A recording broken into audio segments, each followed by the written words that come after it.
কাজ থেকে ভোট দিতে আসার সময় নিখোঁজ গধেয়াগঞ্জ গ্রামের গাড়াধুরা এলাকার সুনীল ওরাও নামে এক ব্যক্তি। সুনীল ওরাওয়ের পরিবার সূত্রে জানা গেছে, প্রায় ৩ মাস আগে এলাকার এক ঠিকাদারের সাথে কাজের উদ্দেশ্যে গিয়েছিল ভিন রাজ্যে।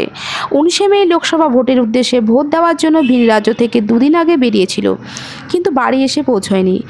রাস্তা থেকেই নিখোঁজ হয়ে যায় সুনীল ওরাও। সুনীল ওরাওয়ের পরিবারের পক্ষ থেকে বিভিন্ন জায়গায় খোঁজ করার পরেও সন্ধান না মেলায় আমবাড়ি পুলিশ ফাঁড়িতে নিখোঁজ সংক্রান্ত অভিযোগ জমা করেন। কিন্তু অভিযোগ জমা করার বেশ কিছুদিন হয়ে গেলেও কোনো খোঁজ না মেলায় চিন্তায় পরিবারের লোকেরা। এই বিষয়ে পরিবারের পক্ষ থেকে জানান, এলাকার এক ব্যক্তির সাথে কাজে গিয়েছিল সুনীল ওরাও সহ এলাকার আরও 7-8 জন। সকলে ভোট দেওয়ার জন্য ফিরে আসলেও সুনীল ওরাও আসেনি। ভোটের জন্য ভিন রাজ্য থেকে বাড়ির উদ্দেশ্যে রওনা হয়েছিল, কিন্তু মাঝপথে কোথায় গেল তা জানা নেই কারো। সকলেরই দাবি বিষয়টি নিয়ে পুলিশের তদন্ত শুরু করুক। আমাদেরকে কাজের ব্যাপার বললো, মানে গুজরাটে যাওয়ার জন্য। যাওয়ার সময় বললো কি ওখানে টাকা আছে, 700 টাকা হাজিরা হবে। তা আমাদেরকে নিয়ে গেল।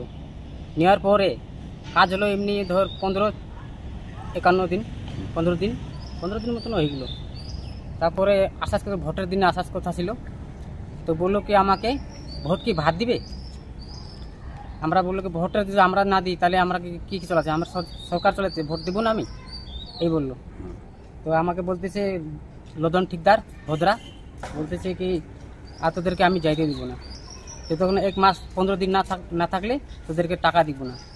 তা আমরা অন্যর কাছে টাকা ধার করে আমি 4 জন চলে আসছি। আসার পর ভোট দেওয়ার জন্য আসার পর ওরা 4 জনকে থাকি গেল, এর বাবা থাকি গেল আর এরা থাকলো। থাকার পর তো ওরা আসার সময় 4 জন এরা চলে আসছিল। ওর বাবা থাকলো আর কারণ ছিল আর কে ছিল রে, লেখরাম ছিল। 3 জন আসার পরে ট্রেনে ধরার জন্য ট্রেনের মধ্যে বলে নামে গেছে, খবর শুনলাম।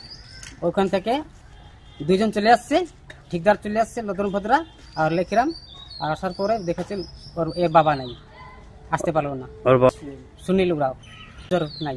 পুলিশের এই যে দিলাম, এই যে ডায়েরি করতেছিলাম, করলাম আমি।